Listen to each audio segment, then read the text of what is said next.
Hi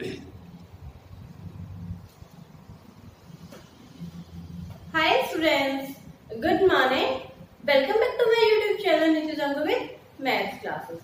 Students, in last class we discussed the exercise 11.1. The chapter name is area and perimeter. तो students अभी मैंने बताया कि last class में 11.1 जो एक्सरसाइज थी उसका क्वेश्चन नंबर 1, 2, 3 हुआ था. Today now start the question number 4. Exercise मैंने अभी आपको बताया 11.1. This is given in page number 208. The chapter name is perimeter and area. And book आपको सबको पता है कौन सी है visual NCERT and class will be 7. Okay. Now start the class. The question number 4. The perimeter of a rectangle shape is आपका 100 centimeter and if the length is 35 centimeter and its breadth, find also the area. इसमें क्या है question में friends कि आपका एक rectangular sheet हो गया राइट. दिस इज ए आपके ये क्या है एक रेक्टेंगुलर शीट है. उसमें बोला गया है कि इस लेंथ कि ये आपकी लेंथ है 35 centimetre right. First of how to calculate the breadth ये आपको फाइंड आउट करना है. ठीक है. और आपको गिवन है पेरीमीटर ऑफ कि ये जो गिवन है 35 सेंटीमीटर लॉन्ग ये पेरीमीटर ऑफ द रेक्टेंगुलर के अकॉर्डिंग गिवन है. Find the area. तो अभी जो कल की जो हमारी क्लास थी इंट्रोडक्शन क्लास उसमें मैंने आपको बताया था कि एरिया कैसे फाइंड आउट करते हैं पेरीमीटर कैसे फाइंड आउट करते हैं. तो स्टूडेंट्स अगर आपने वो वाली क्लास मेरी नहीं देखी है तो उसका जो लिंक है मैं डिस्क्रिप्शन बॉक्स में डाल दूंगी तो आप वहां से जाके देख सकते हो या मेरे चैनल की प्लेलिस्ट से भी जाके देख सकते हो. ओके. जो एरिया जो चीज होती है मैं अभी भी एक बार इन शॉर्ट में कर दूं कि किसी भी फिगर का जो एक अंदर का जो इनर पोर्शन होता है इट्स एन एरिया और पेरीमीटर होता है कोई भी आपकी फिगर उसकी जो बाउंड्री साइड्स है this is the perimeter. Okay. तो फर्स्ट है आपको length of rectangle. Length of rectangle how much 35 centimetre given. Okay. Breadth आपको फाइंड आउट करना. ब्रेथ फाइंड आउट करना है. इसमें क्वेश्चन मार्क. नेक्स्ट है पेरीमीटर ऑफ रेक्टेंगल. क्या स्टूडेंट्स पेरीमीटर ऑफ रेक्टेंगल का फॉर्मूला क्या होता है 4 इंटू में 2 multiply by L plus B. यहाँ पे एक रेक्टेंगुलर फिगर गिवन थी तो यहाँ पे क्या होगा 2 bracket L plus B. L means length and B breadth. तो put the values in this formula. तो आपको क्या है पेरीमीटर ऑफ रेक्टेंगल गिवन है आपका टोटल 100 सेंटीमीटर इक्वल टू में 2 अपॉन में 2l आपको हाउ मच 35 प्लस बी आपको 5 राइट. ओके. ये 2 यहाँ पे मल्टीप्लाई में यहाँ पे आके क्या होगा डिवाइड में 2 से डिवाइड कर देंगे इसको में 35 प्लस बी. 2 से जब काटेंगे तो 50 प्लस 35 प्लस. ओके. तो ये वाली वैल्यूज इस साइड में आ जाएगी 50 माइनस 35 इक्वल टू 20. तो 50 माइनस 35 15 इक्वल टू 80. तो द ब्रेथ विल बी कि आपकी ब्रेथ ऑफ स्टूडेंट्स क्या है 35 सेंटीमीटर. ओके. अब नेक्स्ट क्या बोला गया आल्सो फाइंड द एरिया. तो एरिया ऑफ रेक्टेंगल में यह लिख करके दिखा देती हूँ.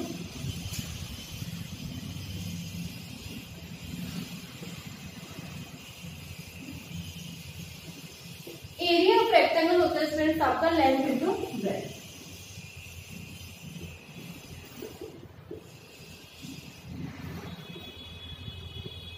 ठीक है. Length multiply by breadth. तो length is given is 35 centimetre and breadth is given is 15 centimeter. किसमें गिवन है आपके सेंटीमीटर में.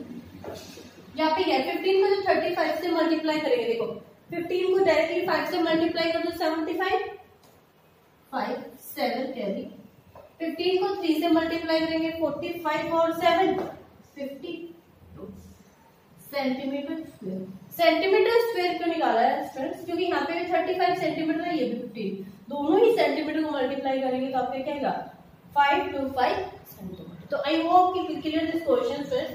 This is the question number 4 of exercise 11.1. Please note it down this question, friends. Question number 5 is, students, the area of the square park in the same as the rectangular park if the side of the square park is 60 centimeter and the length of the rectangular park is 90 centimeter. So find the breadth of the rectangular park. इसमें बोला गया friends कि आपका एक square park है और एक rectangular park, right? Okay, this is a rectangular park and this is a square park. Okay, तो बोला कि जो ये वाला एरिया और ये वाला एरिया सेम. ओके, कि the area of rectangular park and this square park both the area will be same but sides will be, कि आपकी जो साइड्स आर डिफरेंट. तो साइड्स है स्क्वायर पार्क की 60 सेंटीमीटर, राइट? और रेक्टेंगुलर पार्क की आपको बोला गया है लेंथ इज गिवन 60 सेंटीमीटर. इस वेट की लेंथ इज गिवन 60 सेंटीमीटर. आपको क्या है, ये ब्रेथ फाइंड आउट. ओके, तो फर्स्ट ऑफ ऑल हम क्या करेंगे, दोनों फॉर्मूलेस को इक्वल कर लेंगे. Side of square, how much given is 60 meter, and length of rectangle आपकी how much 90. ओके, अब है नेक्स्ट कंपैरिजन कि आपको दोनों के एरिया को इक्वल करना है. तो क्या आएगा, area of square is equal to area of rectangle. Area of square is equal to area of rectangle. Area of square क्या है, side multiply by side is equal to area of rectangle आपका how much, length multiply by L multiply B. आप कुछ भी put कर सके. जैसे ही आगे आपका formula for the values in this equation क्या है, साइड मल्टीप्लाई बाय साइड, तो क्या आएगा 60 मल्टीप्लाई बाय 60 इसका length is given 90 multiply by breath. Okay, ये 90 इस साइड में आ जाएगा, 60 मल्टीप्लाई बाय दिस इज 90 इसका टू है.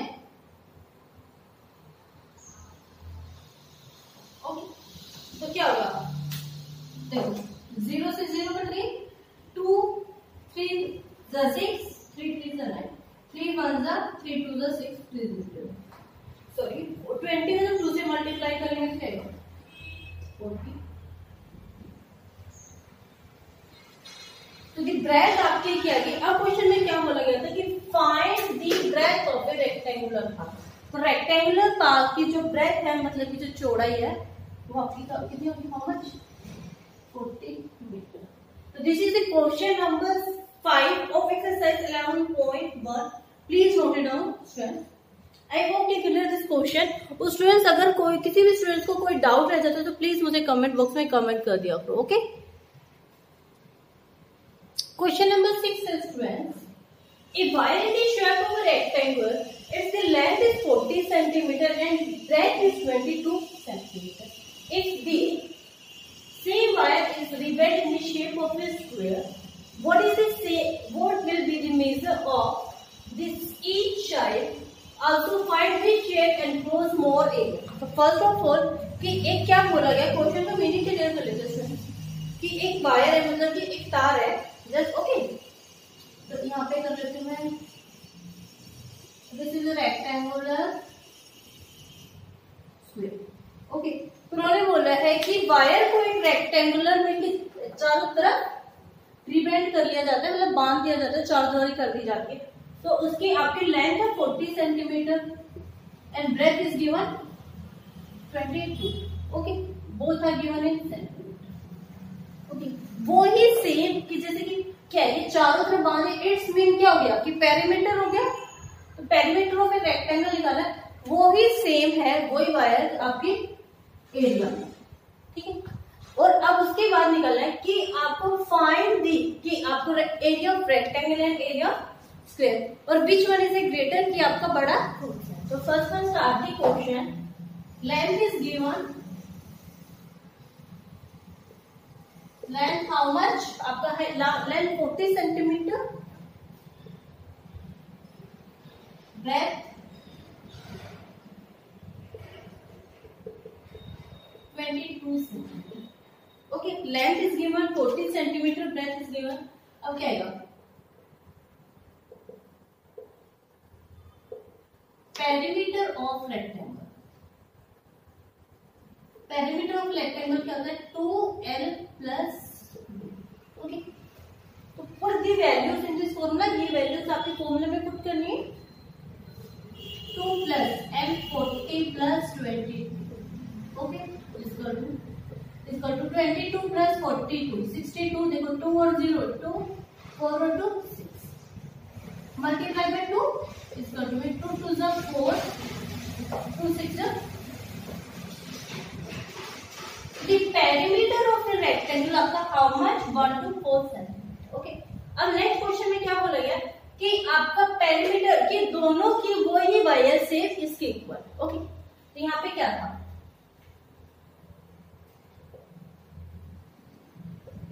पेरीमीटर ऑफ रेक्टेंगल इसको में पेरीमीटर ऑफ स्क्वायर।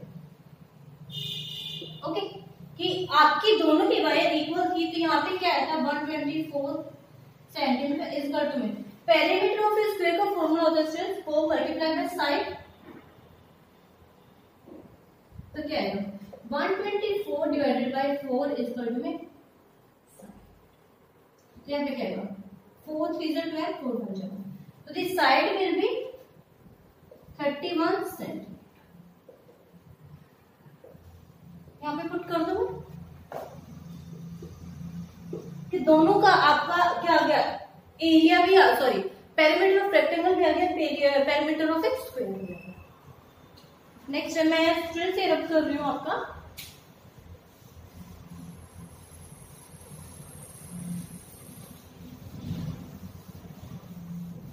उसके बाद बोला गया है कि आपको also find which shape is enclose more area, कि आपको क्या है दोनों का एरिया भी फाइंड आउट करना। ओके, तो क्या होगा, एरिया ऑफ रेक्टेंगल क्या होता है आपका,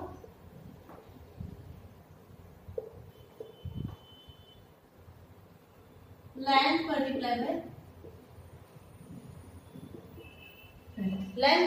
ब्रेथ। इट्स मीन क्या था, एक आपका 40 था, दूसरा 22, length is 42 multiply by 22 equal to 4 2 जा 8, 4 2 जा 8, 0 से 0 equal two centimetre square.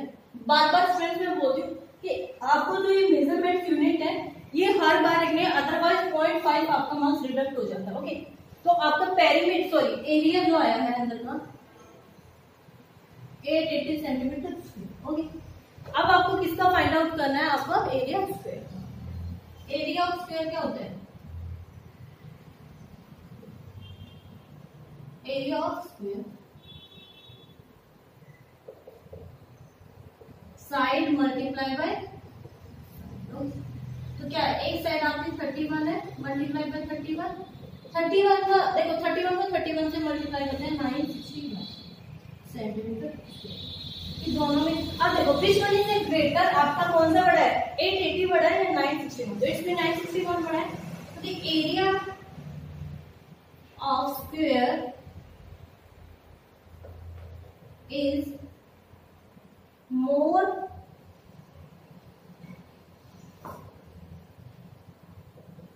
greater than the area of rectangle। I hope कि सर क्लियर दिस क्वेश्चन कि आपको एरिया ऑफ स्क्वायर है वो किससे बड़ा है, एरिया ऑफ रेक्टेंगल। यही चीज आपको दोनों क्वेश्चंस में फाइंड आउट करनी थी कि which one will be greater. तो area of square is greater than the area of rectangle. तो I hope you clear this question friends, please note it down. This is the question number 6 of exercise 11.1। Question number 7, students. The perimeter of rectangle is 130 centimeter if the breadth of the rectangle is 30 centimeter. Okay. Find its length and also find the area of rectangle. तो question का मतलब है students, पहले एक हम rectangle draw कर लेते हैं. Okay, this is the rectangle. तो उसमें बोला है कि आपको ब्रेथ इज गिवन 30 है. ओके, और आपको क्या फाइंड आउट करना है, ये आपको फाइंड आउट करना है. और बोला गया perimeter of rectangle, it's mean की जो आपकी जो ऑल साइड बाउंड्री है, right, it's given in 130 centimetre. तो आपकी ब्रेथ फाइंड आउट हो जाएगी. हाउ, कैसे? उसके बाद है आपको एरिया ऑफ रेक्टेंगल भी फाइंड आउट करना. ओके, देखो ब्रेथ आपको कितनी गिवन है, 30 सेंटीमीटर, एंड लेंथ कैलकुलेट कर दिया. फॉर्मूला होता है स्टूडेंट्स, आपको हर किसी क्वेश्चन में फॉर्मूला मेंशन करना ही करना है. अदरवाइज क्या होता है कि 3 मार्क्स का क्वेश्चन होता है, 0.5 आपके क्या होता है, जो ये आपकी मेजरमेंट्स होती है, यूनिट्स होते हैं कि metre, centimetre, rupees, that's all, इनके होते हैं. आपको 0.5 फॉर्मूला का होता है, 0.5 आपका फिगर का होता है. 3 मार्क्स का क्वेश्चन होता है, और जो 1.5 आपका जो रिमेनिंग है वो आपका एक्सप्लेनेशन होता है. पेरीमीटर ऑफ रेक्टेंगल क्या हुआ, 2l plus, okay, 2l plus, तो 2 आपको क्या है, 2l आपको फाइंड आउट करना है, b आपको गिवन, b आपको क्या है, गिवन है, l लिख देती प्लस में, b आपको हाउ मच, 30 सेंटीमीटर. यहाँ पे पेरीमीटर ऑफ रेक्टेंगल,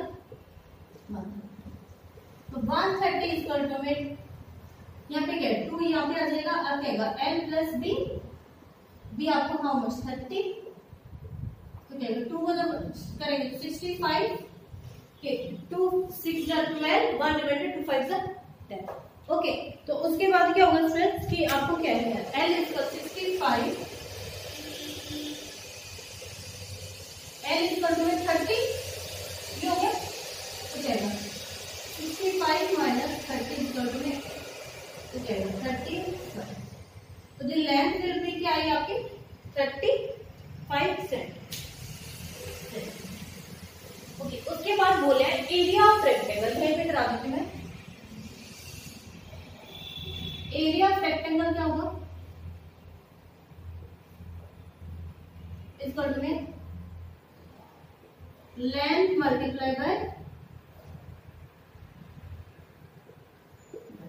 लेंथ को एक दूसरे से मल्टीप्लाई करना है, तो क्या होगा 30 मल्टीप्लाई बाय 35, तो क्या है,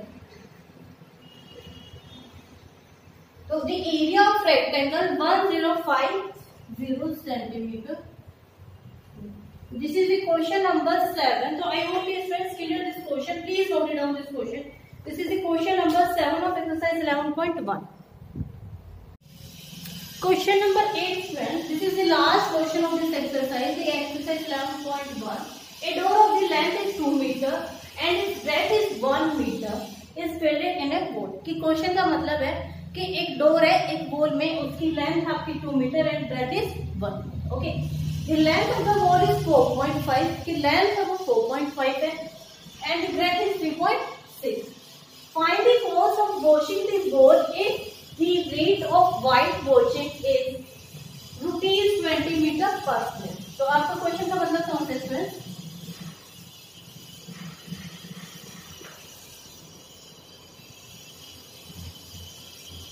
ये रेक्टेंगुलर बन गया because length and breadth both are given. जैसे लेंथ एंड ब्रेथ गिवन होते हैं वहीं पे आपको समझ आना है कि आपका रेक्टेंगल की शेप है. ओके, उसमें क्या है, लेंथ बोला 4.5, ब्रेथ 3.6. ओके, उसके अंदर एक बोल है 2 मीटर एंड 1 मीटर. 2 मीटर आपको क्या है, लेंथ गिवन है एंड ब्रेथ आपको 1 metre.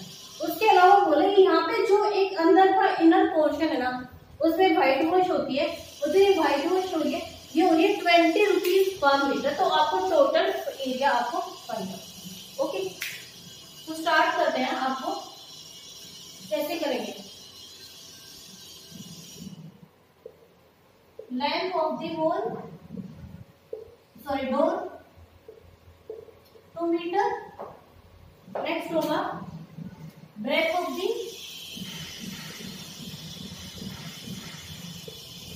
Door 1 metre. Area of rectangle क्या होगा friends, L multiply by the length multiply by breadth, 2 multiply by 1 तो क्या होगा 2 multiply by 1 2 metre. I hope कि यहाँ तक आपको क्लियर हो गया। नेक्स्ट है ये आपने इस वाले जो एक अंदर आता था ना इसका एरिया निकालिए। ओके अब क्या करना है, बिकॉज आपको यहाँ वाला निकालना है, ये टोटल निकाल के इसमें से माइनस तो क्या आएगा, length of the wall how much 4.5 metre, breadth of the wall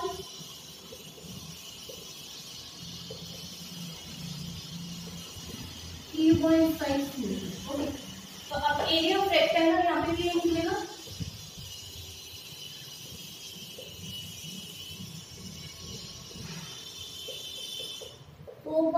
multiply by 3.6। तो यहाँ पे साइड में मल्टीप्लाई कर देते, अदरवाइज प्लस मुझे तो आपको पता है 4.5 मल्टीप्लाई बाय 3.6, 6 5 33 27 3 5 15 3 4 12 तो 0 12 2 कैरी 1 ये आ गया। अब देखो 1 और 1 2 के बाद डेसिमल लगेगा तो आपका आंसर क्या जाएगा बस। अब लास्ट में 0 की वैल्यू से डायरेक्टली डिटरमाइन क्या आ गया 16.2 मीटर ये आ गया। अब क्या है कि आपको ये चीज है, ये आपका एरिया कैसे आएगा, इस टोटल क्या आएगा, रिमाइंडिंग कैसे निकालेंगे हम,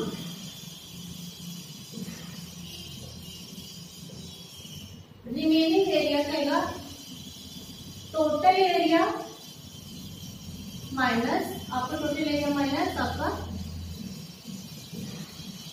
एरिया ऑफ डोर। ओके तो 16.2 metre minus square minus 2 metre square, decimal के नीचे डेसिमल भी माइनस होता है फ्रेंड्स, तो क्या होगा 14 आपका 14.2 मीटर। तो आई होप कि यहाँ तक आपको क्लियर हो गया फ्रेंड्स। उसके बाद बोला है कि find the cost of white washing, अगर इसके अंदर हम व्हाइट वॉश कराते हैं तो क्या था 1 मीटर का था आपका हाउ मच, तो कैसे यहीं पे लिख देते हैं साइड में, the cost of white washing how much, कितना कैसे फाइंड आउट करेंगे कि अगर 1 मीटर स्क्वायर का है तो 20 रुपीज पर मीटर लिखा होगा। टोटल आपको निकालना है, टोटल के लिए क्या करेंगे 1.14.2 मल्टीप्लाई बाय 20। ओके तो ये आपका निकल के आ जाएगा, दोनों को मल्टीप्लाई कर दे 2 2 4 2 8 2 4 8 2 1 0 और ये 0 के बाद एक पॉइंट है तो इसलिए मैं डायरेक्टली रुपीज लिख दिया। तो आपका ये टोटल जो आपका डोर को अलावा जो बाकी रिमेनिंग पोर्शन इसमें व्हाइट वॉश के लिए आपके टोटल कितने रुपए लगेंगे फ्रेंड 284। तो friends please note it down this question. Okay I hope कि फ्रेंड्स नोट इट डाउन। तो फ्रेंड्स आज की जो हमारी क्लास है वो ओवर होती है, तो आई होप कि जो क्वेश्चंस मैंने आपको कराए हैं क्लियर हो गए। Complete exercise 11.1 and new class में फ्रेंड्स स्टार्ट एक्सरसाइज 11.2। फ्रेंड्स अगर आप मेरे वीडियो को फर्स्ट टाइम देख रहे हो तो please like subscribe and share this video. और फ्रेंड्स मेरे से जुड़े रहने के लिए आप मेरा टेलीग्राम पेज या फिर इंस्टाग्राम पेज को भी फॉलो कर सकते हो। Okay thank you, bye bye.